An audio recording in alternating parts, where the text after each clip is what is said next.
Jake here. Thank you for taking a trip to the past with me. The original podcast version of The Americans will be released weekly, but if you don't want to wait, then go to jakebible.substack.com and become a paid subscriber. You'll receive access to all of The Americans as well as early release novels, audiobooks, and other exclusive extras. That's jakebible.substack.com. Now enjoy the original podcast production of The Americans. Cheers. Warning. This podcast reading is for mature audiences only. You will not be warned again. Welcome to the podcast reading of Jake Bible's The Americans, Book 2 in the Dead Mech Apex Trilogy. The Americans is a sidequel to Dead Mech, meaning it takes place simultaneously with Book 1. You can listen to this novel first or start with Dead Mech. Go to jakebible.com for more information on this podcast, Dead Mech, and other fiction by Jake Bible. Enjoy.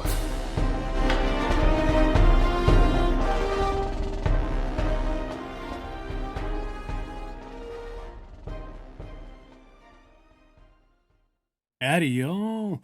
Welcome back to The Americans. We're up to episode 12 now. Things are gonna get interesting.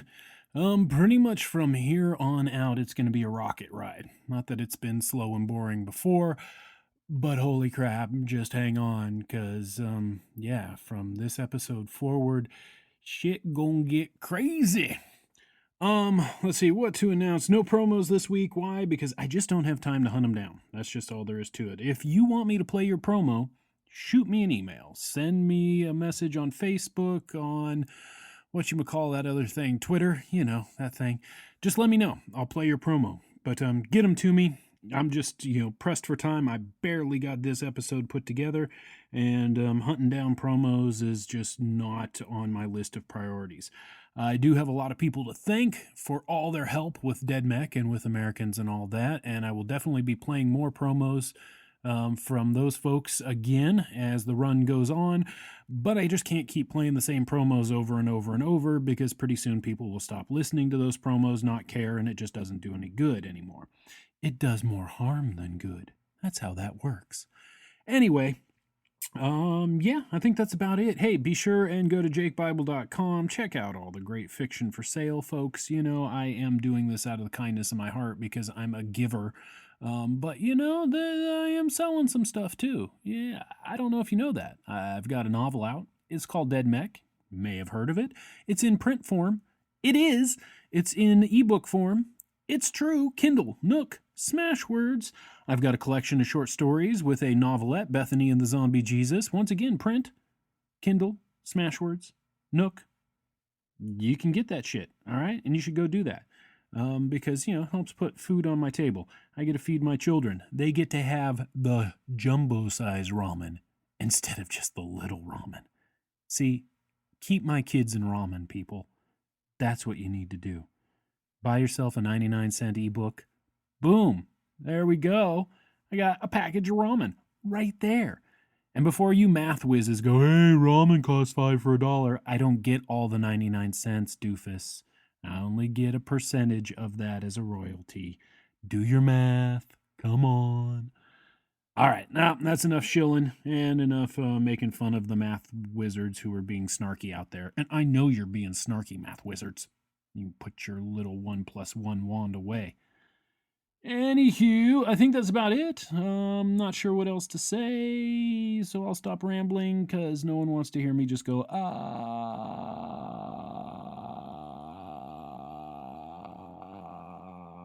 No one wants to hear that, and that's awful. Horrible noise, and I'm sorry I subjected myself to that.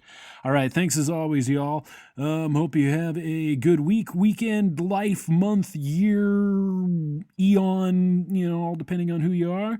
And you rock. All right, cheers, y'all. Chapter 15. It took Heather less than an hour to get to the blast zone. She pulled the helmet of the Haz suit on and secured the seal, making sure none of the radiation and fallout from the nuclear detonation would affect her. Stepping from the skiff, she walked to the edge of what was left of the grand forest that had surrounded the former American base. The trees were scorched and withered, but most were still standing, and many even had leaves and needles on them. Heather cautiously left the tree line, watching her footing on the ashy, muddy slope that overlooked the massive crater below.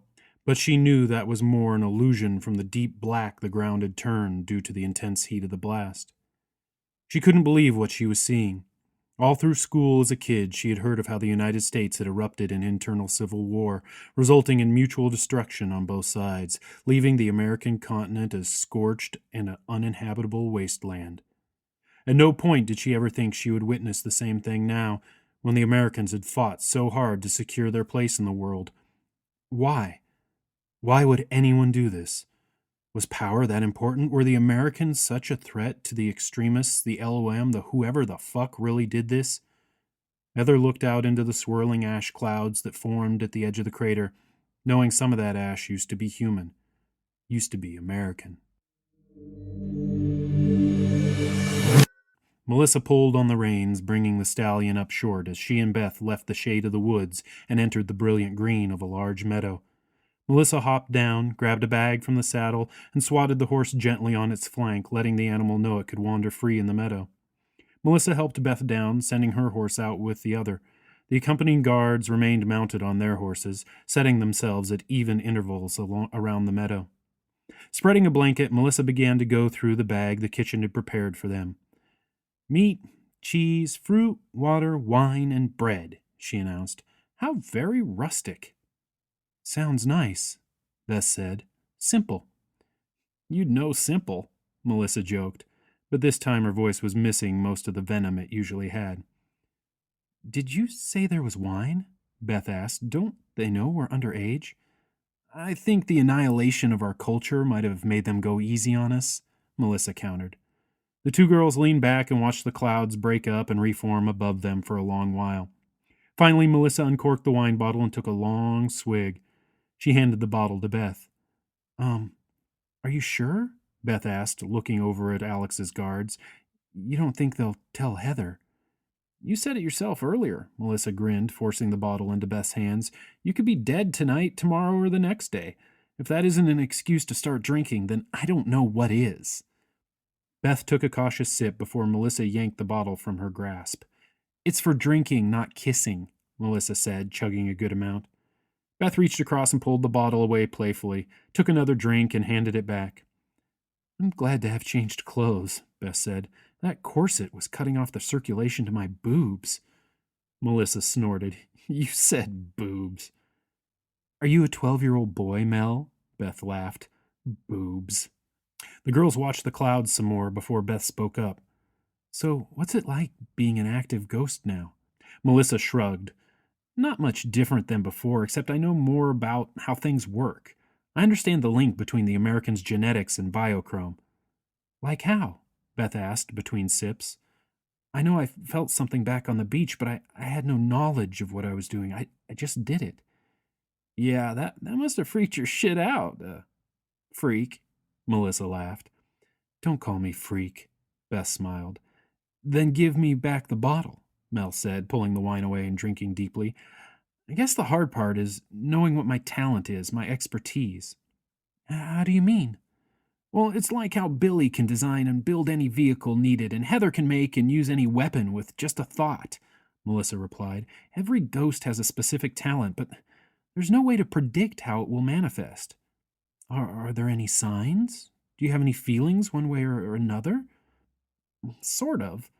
I felt my body come alive last night when we saw all the clothes, but I was so tired and messed up I didn't take the moment to explore the feeling." I think we both felt alive seeing those clothes. That was an impressive collection." "No, it was different," Melissa said, taking her time before finishing. "It was almost like I could see the patterns of each piece overlaid with the actual thing. I saw the stitching, the material thread count, the way each blouse would fit with each skirt or trousers, how each dress would go perfectly with each pair of shoes." "Well, maybe fashion is your talent," Beth laughed. You can make sure everyone is their stylish best before they go into mortal combat." "Or," Melissa began, "it could mean that I can translate that talent into building new shock suits. I could weave BC into uniforms that are as light as organic material but tough as BC armor." Beth rolled over and looked at Melissa. I wish I could do that. Melissa couldn't help but laugh. I wish I could fucking melt spiders with my mind. I'll trade you.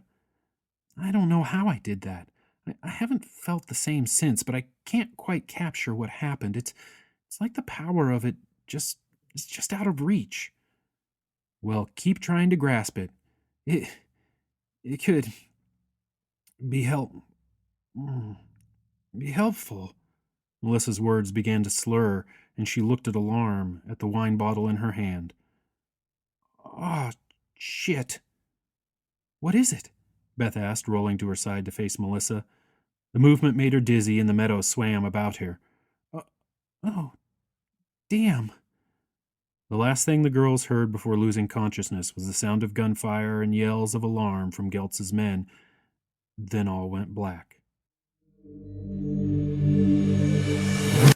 The techs in the shop nodded courteously to the Empress as she and Zverev strode through the many departments until they reached a thick black door in the back. Zverev entered his code on the keypad and thumbed in his biometrics. The door slid back and he ushered the Empress inside. So, Natalia demanded, is it what the three said it would be? Yes, Your Majesty, the lead tech, Dr. Stillig, responded.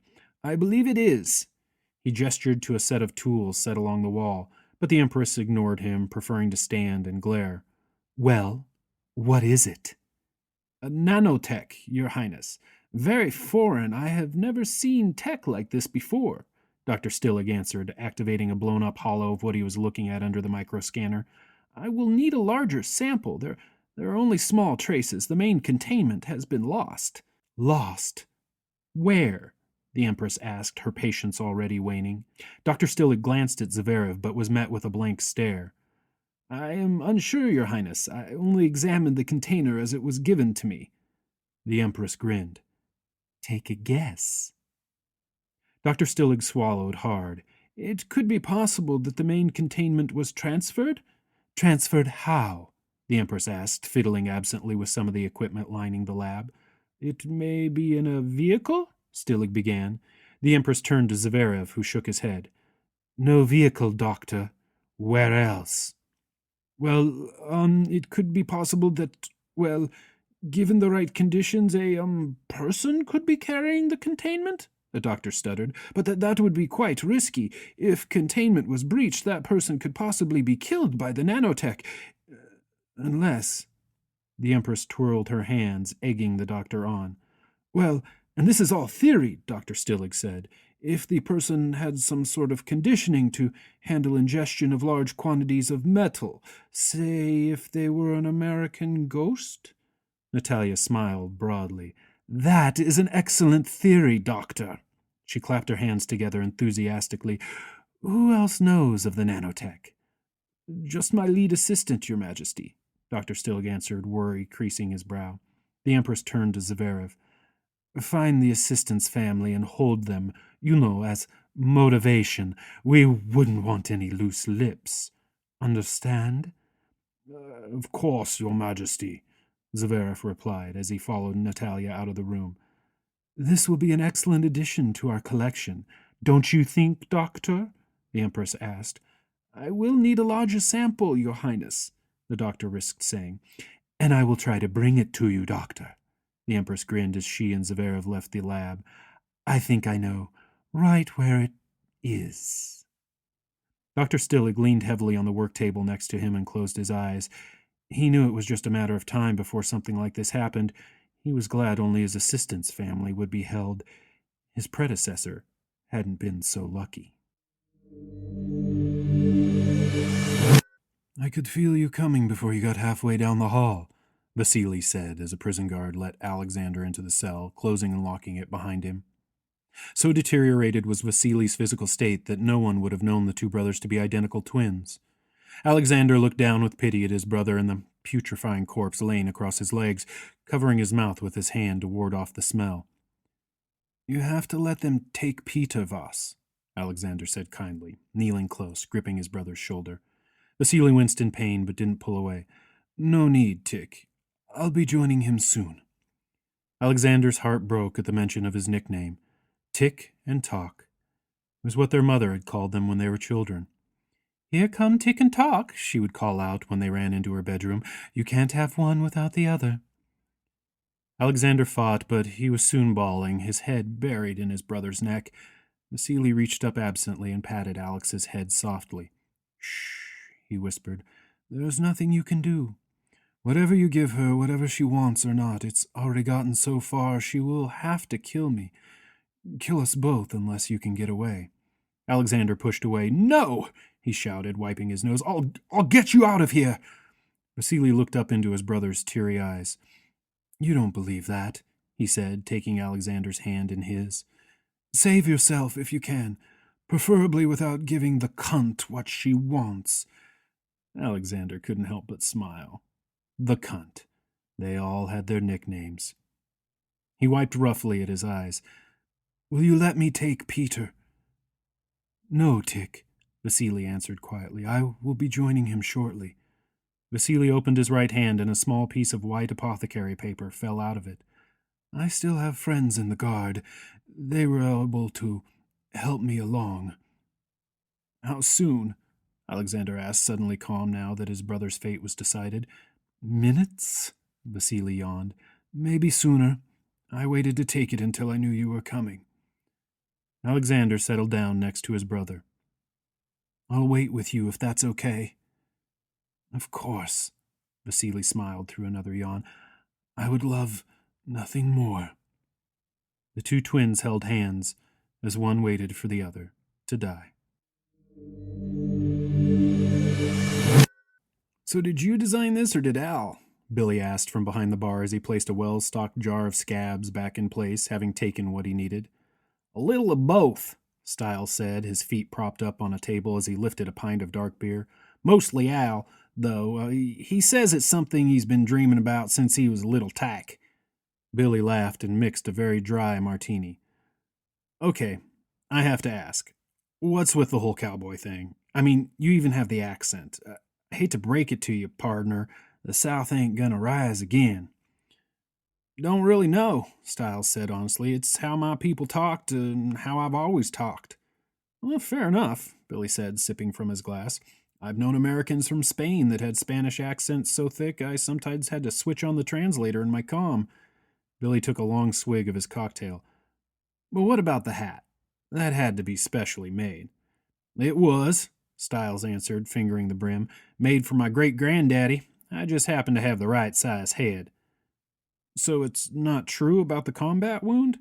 Stiles laughed and tapped his empty glass with his finger. Billy grinned, poured another, and walked over, taking a seat next to him as he handed him the fresh pint. "Thanks," Stiles said. "I do have a wound under my hat, but not really from combat. More a vocational hazard." "And which vocation would that be?" "Professional guinea pig," Stiles said, his face suddenly hard and serious. "Al found me in some lab, I really don't know where, and got me the hell out of there. Of course, I doubt he would have done it if I couldn't fly this baby." Stiles patted the wall of the cabin. "So, what does BTT stand for?" Billy asked, knowing from the look on Stiles' face he wasn't going to get any more explanation about the lab. "Better than tits," Stiles snorted. Heather took a deep breath, grimacing at the sterile antiseptic taste from the suit's air processors. She didn't even flinch when the twig snapped behind her. "I know you're there," she whispered. "Might as well show yourself." There was a slight rustle and a shadow pulled away from the trees. "Come on," Heather insisted. "I don't have all day." The shadow stepped into the light and Heather gasped. A young man, American by the style of shock suit he still wore, approached her cautiously. Lacerations crisscrossed his face, and one eye was all but unrecognizable, its purple-black mass swollen like a ripe piece of fruit. His shock suit was scarred and burned in many places, and Heather could tell the helmet was no longer functional, since he hadn't bothered to raise it and his skin was showing sure signs of severe radiation poisoning. "You're American?" the young man asked. "A ghost?" "Yes. What happened?" Heather asked, peering further into the forest, trying to see if there was anyone else. "Don't bother," the trooper sighed. "I think I'm the only one that made it out." "What are you doing here?" Heather said, guiding the trooper away from the crater and back towards the skiff. He yanked his arm away and stepped back. "No, they are watching," he hissed. I shouldn't have exposed myself to you." "But you did, so let me help you." You can't. I just wanted to warn you to get away," he said rapidly. "Our orders were to storm the palace and take the Empress, but they were waiting for us. I made it into the woods. That was just before the detonation." The trooper looked past Heather, his eyes fixing on the past. "They nuked it all. The base. Everything." He snapped out of his reverie and gripped Heather by the shoulders. "Leave now. They want to kill us all." His last words were cut short as his face was ripped open by an unheard bullet. Heather stumbled back, wiping at the brains and bits of bone splattered across her face mask. The hillside was instantly surrounded by the palace guards, their weapons trained on Heather. She glanced quickly back at the skiff and knew, even with her speed, she wouldn't make it in time. "Fuck!" she cursed, already moving to close the distance between her and the palace guards. "On the ground now!" one shouted. "We do have orders to execute you if you do not comply." "Yeah, good luck with that, assholes," Heather shouted as she reached the first guard, her speed taking him by surprise. She dropped to the ground, her body sliding along the slick, muddy slope, and kicked out with her right leg, connecting with the guard's kneecap, the crunch of bone drowned out only by the guard's scream. She tossed him aside as he fell onto her, grabbed up his rifle, rolled to her left, and opened fire. 3 quick trigger pulls, and she dropped 3 guards, but also caught a return bullet in her right shoulder, spinning her about and slamming her to the ground, her suit sealing instantly. Heather had been shot many times before, but this time she knew was different. She could feel the bullet rip through muscle and shatter her shoulder blade as it exited out her back, but she also felt the searing pain of healing flesh, just like with a BC suture rush job, and instantly knew she was no longer wounded. Not wasting any time, Heather flipped herself to her feet and bolted for the tree line, hearing bullets rush past her head as she ducked into the cover of the shadows. Another slug hit her, then another, and another, bouncing her body against the pine trees surrounding her. She started to convulse, but not from the gunshots. She ripped her helmet off, doubled over, and heaved out more of the red-black goo that had been plaguing her for the past day. Struggling to her feet, the viscous liquid dripping from her chin, Heather turned and faced the remaining guards, their rifles squared at her chest. "Fuck you," she gurgled, as more liquid flowed from her throat and out her mouth. The guards opened fire, and it wasn't until their magazines had emptied that Heather finally lost consciousness, her body unable to keep up with the assault. Geltz had disabled every bit of surveillance he could find in his quarters, if you could call a small, cold room behind the kitchen quarters, knowing they would be watching him, listening to him, coming for him. Not exactly what he thought the head of security and personal bodyguard for one of Europe's royal members deserved, but then he had learned to roll with the punches in his line of work. Which was why he was sitting in a chair in the far corner of the room, the lights off and 2 auto pistols in his lap, when they did come for him. Knowing they would be wearing body armor at the least, and shock suits at the most, he made sure every shot he took was a headshot. There was a pile of headless bodies 6 deep blocking the door before the first pistol was empty and he tossed it aside, rolling from the chair to the middle of the room, hoping they weren't going to use explosives or heavy guns. Hand to hand he could handle, small arms he could compensate for, but the room was too tiny for him to survive any heavy ordnance. "Mr. Geltz," Zverev's voice boomed, "I do not want to kill you, and wish you would stop killing my men." "Stop sending them in here, then," Geltz shouted back, immediately moving to a different spot in the room so they couldn't lock on his voice, although he was sure their scanners had his body signature targeted. "We have been asked to bring you into temporary custody," Zverev called. "You are not to be harmed, only detained for security reasons." Geltz shook his head. He knew they could take him eventually. There was only one of him after all. He didn't expect any rescue, since he was pretty certain that the rest of his security team hadn't been made the same offer and were probably nothing but ash in the trash incinerator's catch bin. He took a deep breath and glanced about his room. The shadowy outlines of the single bed, small desk and chair, and small dresser mocked him, providing zero cover or protection. He could hear the muffled voice of Zverev directing his team, probably getting ready to blast their way through at any moment. "Why do you want me alive?" Geltz asked. There was a slight pause. "Because it is the only way to get the prince to do as the Empress wants," Zverev answered honestly. "With you alive, Prince Alexander will feel more secure and will be more cooperative." Geltz smiled. Zverev had a reputation for bluntness and brutality in the security world, but he also was known as a man of his word. Of course, his word was only good if it didn't go against his orders from his empress. "I'm coming out," Geltz shouted, and he could hear the guards checking their weapons and setting positions. "I'm leaving my pistol inside, and my hands will be raised. Kill me, Zverev, and my ghost will haunt you for eternity." "Understood," Zverev said, and Geltz knew he would live through the next few moments, but had no illusions as to his future.